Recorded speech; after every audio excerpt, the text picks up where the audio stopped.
আমি অনলাইন থেকে কিনলাম আমুলের বেরি ড্যাজেল আইসক্রিম। এখন হয়তো প্যাকেজিংটা চেঞ্জ হয়ে গেছে, এখন দেখছি সব আমুলের এরকম কাপ আইসক্রিমে সব নাকি আমুল ট্রু হয়ে গেছে, আর সব প্যাকেজিংও চেঞ্জ হয়ে গেছে।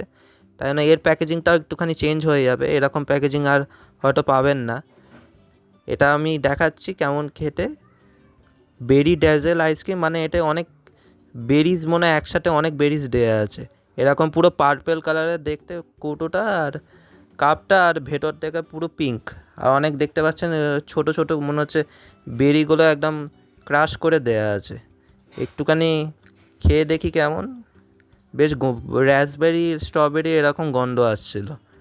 র্যাসবেরির গন্ধটা খুব স্ট্রং, র্যাসবেরি গন্ধটাই বেশি পাচ্ছিলাম, আর তাও স্ট্রবেরি গন্ধও পাচ্ছিলাম।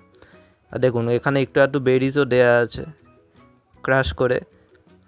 একটু খেয়ে দেখি যে কেমন লাগে।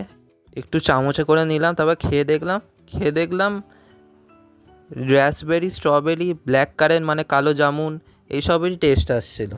আরও অনেক কিছু, মানে অনেক বেরিজ মেশানো আছে, তাই জন্য বেরি ড্যাজেল হয়তো বলছে। ভালোই খেতে। আপনারা এই আমুলে বেরি ড্যাজেল আইসক্রিমটি খেয়েছেন কিনা তাহলে কমেন্ট করে জানান, আর ভিডিওটি ভালো লাগলে সাবস্ক্রাইব করে নেবেন। ধন্যবাদ।